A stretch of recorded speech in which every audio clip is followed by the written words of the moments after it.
Hi student, GIT की online class में आप सबका स्वागत है। और आज की क्लास में जानेंगे एमएस एक्सेस के बारे में कि एमएस एक्सेस क्या है और इसका कैसे हम लोग इस्तेमाल करें। आज भी ध्यान दीजिएगा, अगर जी पूछा है कि एमएस एक्सेस क्या है, तो जैसे आप लोग एक्सेल पढ़े हैं ना, एक्सेल एक्सेल का डेफिनेशन याद होगा क्या? एक्सेल एक अकाउंटिंग डाटाबेस एप्लीकेशन स्थापित होता है, हम लोग यही पढ़े। एक्सेल क्या होता है? एक अकाउंटिंग डाटाबेस एप्लीकेशन सॉफ्टवेयर, यही पढ़े हम लोग ना। सेम वैसे ही जो हम लोग एमएस एक्सेस पढ़ने वाले हैं, क्या पढ़ने वाले हैं? एमएस एक्सेस पढ़ने वाले हैं। ये भी हमारा क्या है? एक डाटाबेस एप्लीकेशन सॉफ्टवेयर। क्या होता है? Database application software. और हाँ, ये याद रखिएगा, जैसे आप लोग पढ़ेंगे एमएस ऑफिस, क्या पढ़े? MS office. एमएस ऑफिस का ही पार्ट क्या है? MS Access. और एमएस ऑफिस का लगभग आप लोग 3 सॉफ्टवेयर पढ़ चुके हैं। 3 कौन कौन सा? एमएस वर्ड आप लोग पढ़े हैं ना? क्या पढ़े हैं? एमएस वर्ड, फिर एमएस एक्सेल, और एमएस एक्सेल के बाद एमएस पावर, जिसको शॉर्ट में क्या बोलते हैं? पीएनटी। आया समझे ना? तो अभी तक लगभग आप लोगों ने 3 सॉफ्टवेयर पढ़ लिया, किसका? MS office. अब इसके 2 सॉफ्टवेयर और रह जाते हैं, 2 पैकेज और। पहला एमएस एक्सेस और दूसरा एमएस आउटलुक। दूसरा क्या रहेगा? एमएस। तो सबसे पहले हमको जानना है क्या? एमएस एक्सेस क्या? अगर जैसे कहीं आप काम करने के लिए जा रहे हैं या फिर कहीं इंटरव्यू में जा रहे हैं और यदि वहां पे ये पूछा जाए what is MS Access, MS Access क्या है, बस वहां पे याद रखिएगा कि एमएस एक्सेस का हम ये जवाब देंगे कि एमएस एक्सेस एक डाटाबेस एप्लीकेशन सॉफ्टवेयर होता है जो एमएस ऑफिस का एक पैकेज सॉफ्टवेयर। किसका है? एमएस ऑफिस का पैकेज सॉफ्टवेयर होता है जिसका इस्तेमाल बड़ी बड़ी कंपनियों में डाटा एंट्री करने के लिए किया जाता है। ना क्लियर है ना? क्या जवाब देंगे? एमएस एक्सेस एक डाटाबेस एप्लीकेशन सॉफ्टवेयर जो एमएस ऑफिस का पैकेज सॉफ्टवेयर है और जिसका इस्तेमाल बड़ी बड़ी कंपनी में डाटा एंट्री करने के लिए किया है। इतना क्लियर है ना? और हाँ, इसके साथ साथ यदि आप एमएस एक्सेस में काम करेंगे तो इसमें कुछ सावधानी रखना होगा। सावधानी क्या रखना होगा? हम लोग एक्सेल पे काम कर रहे थे, वर्ड पे काम कर रहे थे, पावर पॉइंट पे काम कर रहे थे, काम की गलत हो गया, अंडू कर ले, ऐसा हो जा रहा था ना।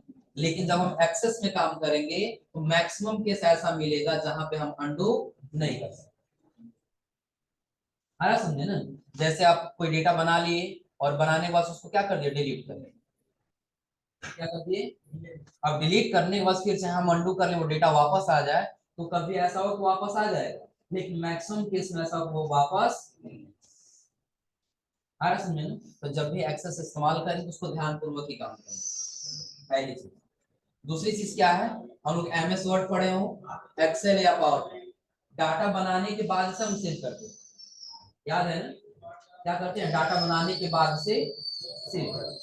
लेकिन जब एमएस एक्सेस पे काम करने जाएंगे तो काम करने से पहले सेव करना होगा। अब ऐसा क्यों करना होगा? आप लोग कभी कभी काम कर रहे होते हैं एमएस वर्ड, एक्सेल पे, पावर पॉइंट, कंप्यूटर बंद हो जाता है, डेटा लॉस हो जाता है, ऐसा होता है ना? तो आप कुछ बताइए, जब आप किसी कंपनी में जाएंगे काम करने के लिए, तो बड़ी बड़ी कंपनी में काम कर रहे हैं और वहां पे एक बार डेटा बना है, किसी कारण से डिलीट, कंप्यूटर ऑफ हो गया, डिलीट हो गया, तो नुकसान है कि नहीं? उसी के लिए जब हम एक्सेस पे काम करने जाएंगे, वो डेटा सबसे पहले आपको क्या करना होगा? सेव करना होगा।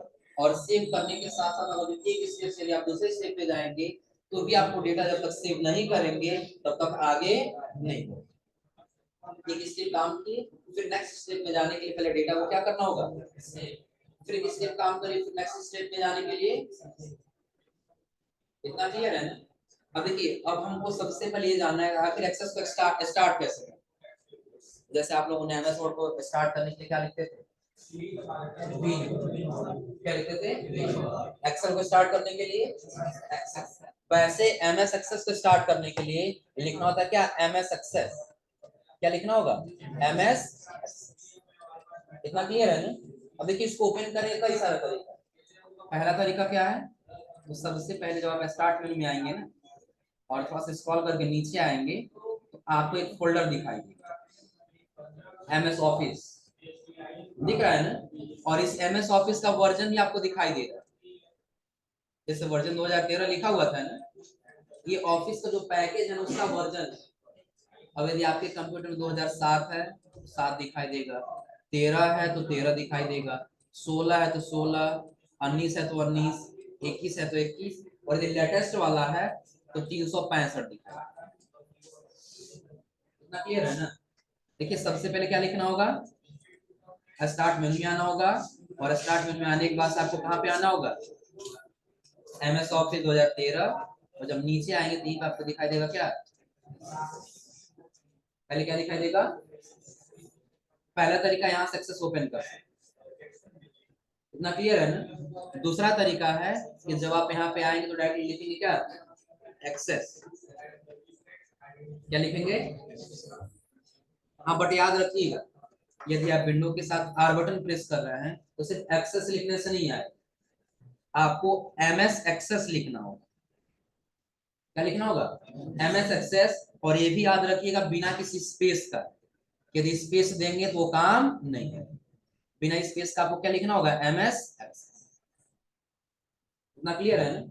अब जैसा हम MS एक्सेस लिख के आप ओके करेंगे तो सबसे पहले कुछ ऐसे ऑप्शन दिखाई दिख रहा है ना? तो इसके साथ हम एक्सेल भी ओपन कर लेते हैं। अब इस एक्सेल में सिर्फ वैसे ही ऑप्शन आ रहा है ना, ब्लैंक ऑप्शन दे रहा है ना, हम ब्लैंक वर्कबुक पे क्लिक कर रहे हैं तो डायरेक्टली डेटा बनाने का फॉर्मेट आ जा रहा है ना। लेकिन वही यदि हम एक्सेस में आ जाए तो ब्लैंक डेस्कटॉप डाटाबेस दिखाई दे रहा है ना, आप कस्टम में जब जाएंगे तो ये आपको ऑनलाइन बना बनाया हुआ देगा, या फिर पहले से बहुत सारा फॉर्मेट बना हुआ है जो आप चाहते हैं वो ले सकते हैं। इसको टेम्पलेट बोलते हैं, जो बना बना हुआ पहले से ही रहेगा। इतना क्लियर है ना? लेकिन वही यदि आपको ब्लैंक चाहिए, नहीं हम खुद से नया क्रिएट करेंगे तो कहां पर जाएंगे, ब्लैंक डेस्कटॉप क्लिक करेंगे, देखिए सबसे पहले यहाँ पे सेव करने का ऑप्शन दे रहा है, क्या करने का ऑप्शन दे रहा है, सेव। हाँ बट याद रखिए बाय डिफॉल्ट लोकेशन देखिए कहाँ पे दे रहा है इसका, by default location C drive दे रहा है ना, यानी कि सबसे पहले दे रहा है सी, और सी के बाद से यूजर, सबसे पहले क्या दे रहा है, सी यूजर, फिर आगे जिस नाम से यूजर अकाउंट रहेगा, अभी हम लोग का यूजर अकाउंट किनके नाम से, सर के नाम से, उस करके नाम से आ रहा समझे ना। हो सकता है यदि जो आप कंप्यूटर ओपन कर रहे हैं जीआईटी के नाम से डायरेक्ट मिले, या जहां काम कर उसके नाम से, और उसके अंदर एक फोल्डर है किस नाम से, उसके अंदर जाकर के सेव करें। लेकिन हमको ये सी ड्राइव में सेव नहीं करना है, हमको सेव करना है डी ड्राइव में, और यदि ई ड्राइव हो तो ई ड्राइव। बट हम लोग चेंज क्यों करेंगे, ये सबसे सिक्योर ड्राइव कौन सा होता है, ई ड्राइव, ई ड्राइव ही होता है, सी ड्राइव क्यों नहीं होता, रीजन क्योंकि यदि हम अपना कंप्यूटर पे काम कर रहे हैं तो कभी कंप्यूटर अचानक से बंद हो या कहीं खराब हो गया, कंप्यूटर को फॉर्मेट करना हुआ, तो सी ड्राइव का सारा डेटा क्या हो जाता है, रिमूव हो जाता है। सी ड्राइव का सारा डेटा क्या हो जाता है, रिमूव हो जाता है, तो वहां पे जो हमारा डेटा भी रहता है वो भी क्या हो जाएगा, हमको चेंज करके किसमें करना है, डी ड्राइव में। हो सकता है अगर D drive, D drive, F drive, G drive सारा बना हुआ है तो किसी में भी सेव कर सकते हैं, बट किसको छोड़ करके, सी को। तो अभी हमारे कंप्यूटर बस डी ड्राइव है, हम किसमें सेव करेंगे, इतना क्लियर है ना। हाँ अब चेंज करना है तो सबसे पहले देखिए क्रिएट पे क्लिक नहीं करना, इस पे क्लिक करना होगा, फिर तो आपको यहीं पे फाइल का ऑप्शन दिखाई देगा, दिख रहा है ना, फाइल वाले बटन पे क्या करेंगे, लोकेशन में क्या है, अब बट इससे पहले काम करते हैं, डी ड्राइव में एक फोल्डर बना लेते हैं, डी ड्राइव में क्या कर लेते हैं, फोल्डर, ताकि वो जो फोल्डर के अंदर रहेगा तो सर्च करने में आसानी है। क्योंकि याद रखिएगा फाइल और फोल्डर में अंतर होता है, ये आप लोग फंडामेंटल में पढ़े होंगे, फाइल और फोल्डर में अंतर होता है। फाइल क्या और फोल्डर क्या है, फाइल हमारा डाटा होता है और फोल्डर हमारा एक लोकेशन होता है, आ रहा समझे ना। तो जो अभी हम बना रहे हैं हमारा फाइल है, इस फाइल को किसी लोकेशन में रखना होगा ना, तो उसके लिए सबसे पहले हम चले गए डी ड्राइव, कहाँ चले गए, और डी ड्राइव में आने के बाद हम एक फोल्डर बना लेते हैं, कंट्रोल शिफ्ट एल, और फोल्डर का नाम देखिए 9.2 है ना, बैच कोड दे दिए 9.2, और फोल्डर दे दिए MS एक्सेस। 9.2 ms हो जाएगा ना। नीचे देखिए बंद करके अब इसी फोल्डर में हमको सेव करना अपना फाइल। अभी इसके अंदर कोई फाइल सेव है नहीं है ना। हाँ बट ये हम क्या किए, एमएस एक्सेस में गए, कहाँ क्लिक किए, फाइल पर। फाइल पे क्रिएट करने के बाद से लोकेशन कहाँ चूज कर ली, हाँ डी ड्राइव, और डी के बाद से हम फोल्डर किस नाम से दिए हैं 9.ms, सही है ना। इसको सेलेक्ट करके हम क्या कर लेंगे यहाँ से, अब इसी के अंदर यानी कि डी ड्राइव में 9.2 ms एक्सेस के नाम से जो फोल्डर है उसी में सेव हो। तो जब आप लोग एक्सेल पढ़े होंगे ना, तो सबसे पहले आप लोग सीखे होंगे क्या, स्टूडेंट डाटाबेस क्या बनाने के लिए, स्टूडेंट डाटा। उसी प्रकार से हम यहाँ भी बना लेते हैं क्या, स्टूडेंट शॉर्ट में स्टडी डाटाबेस हो जाएगा ना। और डाटाबेस देने के बाद जैसे यहाँ से क्या कर ली, अब लोकेशन देखिए कहाँ दिखाई दे रहा है, डी ड्राइव 9.2 ms, इतना क्लियर है ना। हाँ ऊपर आपको स्टूडेंट डाटाबेस उसके साथ डॉट ACCDB दिखाई दे रहा है, ये इसका क्या है, एक्सटेंशन है। आप लोग शुरू से ही पढ़ते आ रहे हो, नोटपैड का एक्सटेंशन है, बताइए कोई, नोटपैड का एक्सटेंशन डॉट टीएक्सटी। नोटपैड का एक्सटेंशन क्या होता है, डॉट टीएक्सटी। नहीं अगर जो पता हो तो नोट कर लीजिएगा, नोटपैड होता है डॉट टीएक्सटी। एमएस पेंट का, एमएस पेंट ज्यादातर एग्जाम में या फिर इंटरव्यू में यही सारा चीज पूछा जाता है। एमएस पेंट होता है डॉट पीएनजी। एमएस पेंट का क्या होता है, डॉट पीएनजी। ये नोटपैड का है, ये एमएस पेंट का है, क्लियर है ना, नोट कर लीजिए। नोटपैड का क्या हुआ, डॉट टीएक्सटी, और एमएस पेंट का डॉट पीएनजी। उसके बाद से वर्डपैड का, वर्डपैड, वर्डपैड का एक्सटेंशन नेम एमएस वर्ड, ये सिर्फ वर्डपैड। एमएस वर्ड का वो होता है जो आपने बताया क्या, एमएस वर्ड का होता है डॉट डीओसी, यानी कि उसको डॉक्यूमेंट बोलते हैं। एमएस वर्ड का क्या होता है, डॉट डीओसी। और वर्डपैड का होता है डॉट आरटीएफ। वर्डपैड का क्या होता है, डॉट आरटीएफ। और एक्सेल का डॉट एक्सएलएसएक्स। एक्सेल का डॉट XLSLX, ये किसका है, एक्सेल। उसके बाद से पावर पॉइंट का, पावर पॉइंट का ये तो अभी हाल ही में आपने पढ़ी, हाँ डॉट पीएनटी। पावर पॉइंट का क्या होता है, डॉट पीएनटी।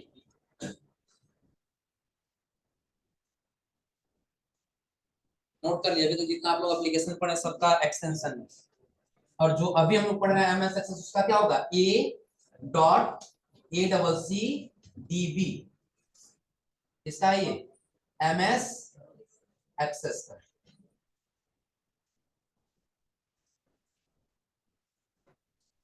एक इसका एमएस एक्सेस, याद रहेगा ना, जो कि याद रखिएगा, ये लगभग आपको कोई पता होगा। कहीं जब इंटरव्यू के लिए जाते हैं ना, तो लंबा सा क्वेश्चन नहीं पूछा जाता है, बिल्कुल छोटा सा क्वेश्चन पूछा जाता है, और अक्सर वही छोटा क्वेश्चन का जवाब नहीं दे पाते। आ रहा समझे ना। तो अगर जो कहा जाए कि नहीं आप बताइए नोटपैड का एक्सटेंशन है क्या, लंबा सा है, छोटा सा डॉट टीएक्सटी, आ रहा समझे ना। खास करके ज्यादातर जो आप लोग जाएंगे काम करने के लिए, यही सारी चीजें पूछी जाती है। आ रहा समझे ना। तो अभी तक आप लोग जितना पढ़े, सबसे पहले क्या पढ़ेंगे, नोटपैड। नोटपैड का क्या होगा बताइए सभी लोग, नोटपैड का डॉट टीएक्सटी, एमएस पेंट का डॉट पीएनजी, एमएस ये वर्डपैड का डॉट आरटीएफ, और उसके बाद से एमएस वर्ड का डॉट डीओसी, जिसका पूरा नाम डॉक्यूमेंट होता है। आ रहा समझे ना। और ये जो आरटीएफ इसका rich file, rich type file होता है, रिच टेक्स्ट फाइल। और उसके बाद हम लोग पढ़े क्या, एक्सेल का डॉट XLSX। उसके बाद से पावर पॉइंट का क्या होता है डॉट पीएनटी, और पावर पॉइंट वाला हम लोग पढ़ रहे हैं एक्सेस, इसका क्या होता है ECC। इतना क्लियर है ना। तो MS एक्सेस क्या है, उसका एक्सटेंशन नेम क्या है, ये क्लियर है ना। और फाइल बनाने के लिए सबसे पहले क्या करना होगा, सेव करना होगा, ये हमने पहले बताया। पहले क्या करना होगा, सेव करना। ये लिख लिए सब लोग ना। अब फाइल सेव करना होगा, तो सबसे पहले हमने सेव करने के लिए लोकेशन कहाँ दे दिया, डी ड्राइव में, और डी ड्राइव के अंदर MS। और फिर क्या करना होगा यहाँ से, अब देखिए जैसे हम क्रिएट पे क्लिक करेंगे तो एक ऐसे आपको फाइल बनकर के हो जाएगा। अब देखिए यहाँ पे सबसे पहले आप ये समझ लीजिए कि इसमें हम कैसा काम कर सकते हैं। एक्सेल में आप लोग डाटा एंट्री करना पड़े हैं ना, डाटा एंट्री करना, नाम लिखते हैं, स्टूडेंट नेम हो चाहे एम्प्लॉय नेम हो, या फिर उसका एड्रेस हो, मोबाइल नंबर हो, यही कंटेंट डाटा एंट्री कहलाता है। क्या कहलाता है, डाटा। तो MS एक्सेस के माध्यम से हम लोग क्या कर सकते हैं, डाटा एंट्री कर सकते हैं। डाटा एंट्री के बाद हम लोग कोई रिपोर्ट तैयार कर सकते हैं, क्योंकि एक्सेल में कोई रिपोर्ट तैयार नहीं कर पाए थे ना, सिर्फ डाटा एंट्री कर ले रहे थे, लेकिन रिपोर्ट तैयार करने के लिए हमें किसमें आना होगा, MS एक्सेस में आना होगा। इतना क्लियर है ना। और एक्सेस के बाद से यानी कि इसी में हमको क्या फॉर्म बनाना है, क्या बनाना है फॉर्म। आप जैसे कि स्टूडेंट का डाटा बेस एंट्री कर दिए, हम ये चाहते हैं आप उसका सारा फॉर्म निकाल करके दिखा दिए, नाम क्या है, फोटो क्या लगा हुआ है, फादर नेम क्या है, मदर नेम क्या है, एड्रेस क्या है, मोबाइल नंबर क्या है, उसके एक फॉर्म चाहिए नहीं चाहिए, फॉर्म चाहिए होगा ना। तो उसके लिए वो हम कहाँ से तैयार कर सकते हैं, MS एक्सेस। रिपोर्ट तैयार करना हो, डाटा एंट्री करना हो, फॉर्म बनाना हो, कोई क्वेरी फाइंड करना। जैसे हमारे यहाँ जितने भी हमने एडमिशन लिया, वो ADC ADC ADF ADC सभी कोर्स के एक साथ हमने एडमिशन लिया, हमको फाइंड करना सबको अलग अलग, DFA वाले को अलग करना है, ADFA वाले को अलग करना है, DC वाले को अलग करना है, इनकी तरह से देखा जाए फिल्टर करना, वो सारा काम किससे कर सकते हैं, MS एक्सेस से। इतना क्लियर है ना। तो MS एक्सेस क्या है और एक्सेस पे क्या काम करना, क्लियर है ना। और दूसरी चीज और ध्यान दीजिए, लगभग जब आप लोग एक्सेल में थे तो बहुत इंटरटेन करके आप लोग क्या कर ले रहे थे, हेडिंग बना ले रहे थे। हेडिंग बन जा रहा था ना कि यहाँ पर हमारा रहेगा SR नंबर, सीरियल नंबर, यहाँ STD स्टूडेंट नेम, यहाँ रहेगा एड्रेस, यहाँ रहेगा कोर्स, ऐसे बना ले रहे थे ना। लेकिन एक्सेस पे ऐसा नहीं। एक्सेस पे यदि आप बनाना चाहते हैं तो सबसे पहले आपको टेबल बनाना होगा। क्या बनाना होगा, टेबल। और उस टेबल को डिजाइन करना होगा। क्या करना होगा, जैसे अगर हम कोई भी काम करते हैं तो सबसे पहले क्या करते हैं, डिजाइन बना लेते हैं। क्या करते हैं, सपोज करिए कि अगर जो आपको एक कपड़े पे कोई पेंटिंग लगानी है ना, तो सबसे पहले आप उसको स्केच करके बनाएंगे, ऐसे ऐसे होना चाहिए, तब तो उसको ऊपर पेंट करेंगे ना। तो बिना स्केच के पेंट करेंगे तो चले जाना चाहिए कहीं और चला गया। उसी प्रकार से यदि आप यहाँ पे जब आएंगे तो आप अपने टेबल की पहले क्या करेंगे, डिजाइनिंग करेंगे। और डिजाइनिंग क्या करेंगे, तो सबसे पहले हेडिंग बनाएंगे। सबसे पहले क्या बनाएंगे, और जब तक हेडिंग नहीं बनेगा तब तक आप इसमें कोई काम नहीं। इतना क्लियर है ना। चलिए डाटाबेस बनाने से पहले इसका इंट्रोडक्शन आप लोग नोट कर लीजिए। हेडिंग दे दीजिएगा MS एक्सेस। सारा क्लियर है ना। MS एक्सेस क्या है, MS एक्सेस पे काम करने के लिए सबसे पहले क्या करना होगा, और जब MS एक्सेस ओपन करते हैं इसका इंटरफेस क्या। अब देखिए सबसे पहले थोड़ा सा इसकी इंटरफेस के बारे में जान लेते हैं। लगभग आप लोग पहले ही पढ़े होंगे, MS वर्ड में, एक्सेल में, सब में पढ़े होंगे। जो सबसे ऊपर जो इंटरफेस दिया गया इसको क्या बोलते हैं हम लोग, क्या बोलते हैं इसको, क्विक एक्सेस टूल बार। क्या बोलते हैं इसको, क्विक एक्सेस। क्विक का मतलब क्या होता है, शीघ्रता से, यानी कि जल्दी से। आया समझे ना। यदि आपको अनडू करना है या फाइल को सेव करना है तो आप क्विक एक्सेस टूल बार में आइए और क्लिक करके आप शीघ्रता से अपना काम कर सकते। इतना क्लियर है ना। तो ऊपर ये जो इंटरफेस दिखाई दे रहा है इसको क्या बोलते हैं, क्विक एक्सेस। उसके बाद से जब आगे आएंगे इसको क्या बोलते हैं हम लोग, क्या बोलते हैं इसको, टाइटल बार। क्या बोलते हैं इसको, टाइटल। हाँ याद रखिएगा, टाइटल बार में ही फाइल का नाम दिया हो। इसमें टाइटल बार में, जैसे हम लोग फाइल किस नाम से सेव किए हैं, एसटीडी डाटाबेस, यही है ना, यानी कि टाइटल बार में हमारे फाइल का नाम दिया हो। किस लोकेशन पे सेव है तो ये बता रहा है, डी ड्राइव में 9.2 MS एक्सेस में स्टूडेंट डाटाबेस .edcdb के अंदर सेव किया, दिख रहा है ना। और उसके पास इधर आएंगे, जिसको हम क्या बोलते हैं, कंट्रोल बटन बोलते हैं। ये आप लोग पढ़े हैं कि नहीं पढ़े, सर पढ़े हैं, नहीं याद है, भूल गया है।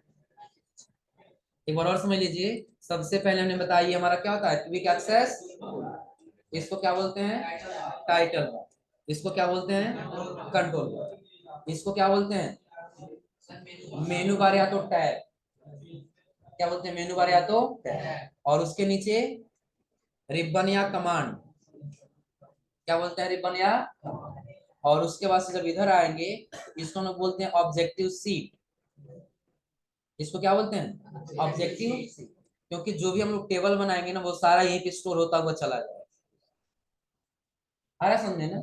और उसके बाद जब आएंगे तो इसको हम लोग बोलते हैं फील्ड एरिया,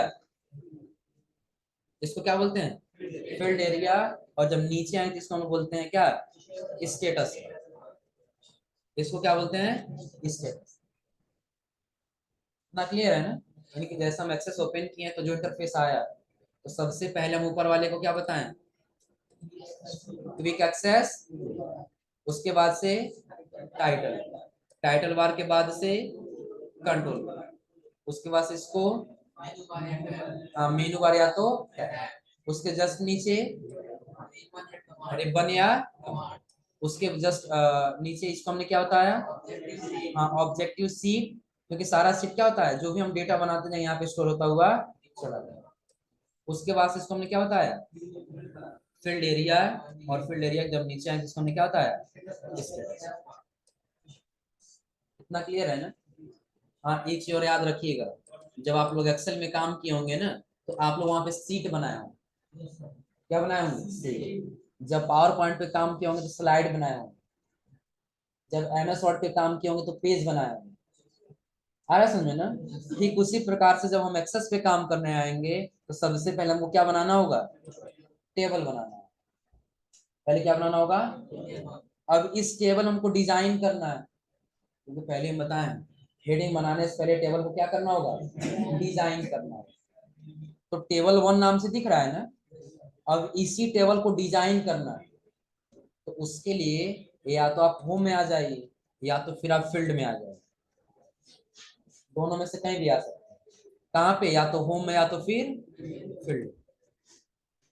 सपोज करिए हम होम में ही आ गए, होम में आने के बाद आपको दिखाई देगा पहला ऑप्शन किसका, जी का, cut copy paste form painter, ये चार ऑप्शन आप लोग पहले से पढ़ते हुए आ रहे हैं।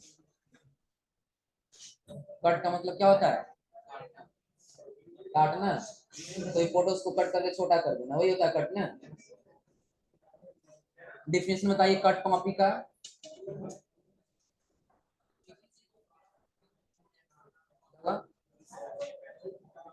सिंपल इससे रिलेटिव डिफिनेशन बताइए, आप लोग पढ़े हैं पहले से ना, WordPad Excel PowerPoint इस सब में आप लोग पढ़ते हुए आ रहे हैं, इसका भी डिफिनेशन होता है, समझ लीजिए।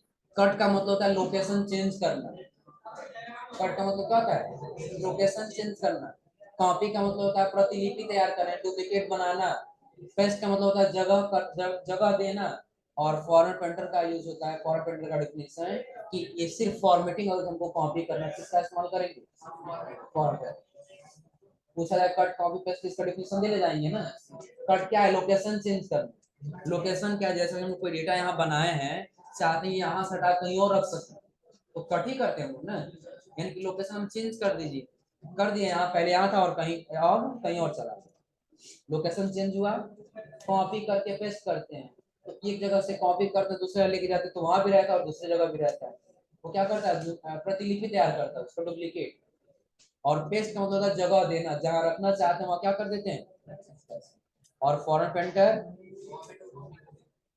फॉर्मेट सिर्फ हम जो भी फॉर्मेटिंग किए हैं, जैसे बोल्ड इटैलिक अंडरलाइन, आ रहा समझे ना, यानी कि हम ये कह सकते हैं जितना मेकअप किए हैं वो सारा ला कर किसी दूसरे जगह रखते हैं। वही हमारा क्या होगा, फॉर्म फैक्टर के बाद से। अब देखिए सबसे पहले हमको टेबल डिजाइन करना है ना, तो टेबल को डिजाइन करने के लिए बताएं आपको किसमें आना होगा, व्यू। देखिए दो प्रॉपर्टी आपको दिखाई दे रहा होगा, कितना प्रॉपर्टी है, कौन कौन सा।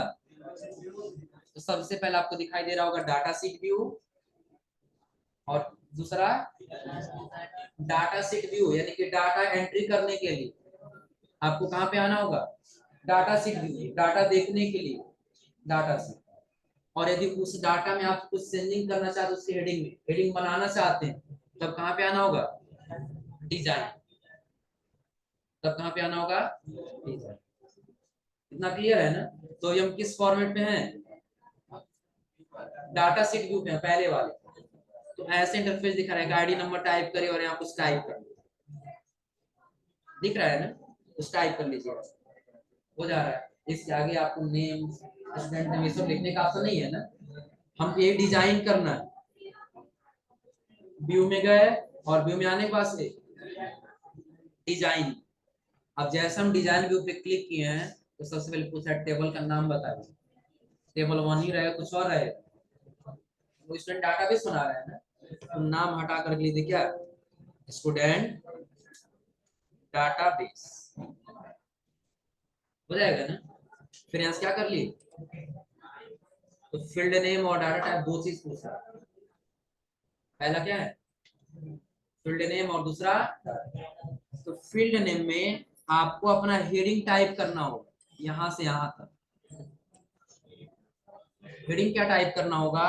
तो सबसे पहले हम यहाँ पे ये देंगे, ये हमारा क्या है, रजिस्ट्रेशन नंबर है, ये हमारा स्टूडेंट नेम है, या कोर्स है, या एड्रेस है, यहाँ पे फी है, तो ये पैड है, ये हमको हेडिंग यहाँ पहले टाइप करना होगा। आ रहा समझ में ना। और डाटा टाइप में सेलेक्ट करना होगा कि किस टाइप का डाटा वो हमको यहाँ पे टाइप करना। इतना क्लियर है ना। तो फिलहाल आज आप लोग इसका इंट्रोडक्शन समझ करके आइएगा, और अगली क्लास में बताएंगे इसमें डाटा एंट्री करना, कि अगर स्टूडेंट डाटाबेस बनाना है तो उसके लिए कैसे बनाना है। क्लियर है ना। हाँ, कौन सा, अच्छा ये वाला, समझ लीजिए ये वाला क्या है। जैसे सपोज कि अगर हम काम करने जाएंगे ना, तो सबसे पहले हमको हेडिंग बनाना हो, आ रहा समझे ना। तो हेडिंग को पहले अलग से डिजाइन करना होगा, और हेडिंग डिजाइन करने के लिए आपको कहाँ आना होगा, डिजाइन। अब हेडिंग यहाँ से बन जाएगा, तो डाटा एंट्री करने के लिए डाटा सीट व्यू में आना। आ रहा समझे ना, कि जो आप यहाँ स्टूडेंट नेम लिखे हैं, सीरियल नंबर, उसका एंट्री करने के नीचे चले जाए। आ रहा समझे ना। तो फिलहाल आज आपको बस इतना इंट्रोडक्शन समझ के आइएगा। अगली क्लास में ये डाटा सीट और डिजाइन को दोनों का इस्तेमाल करके एक डाटा एंट्री करना होगा। क्लियर है ना।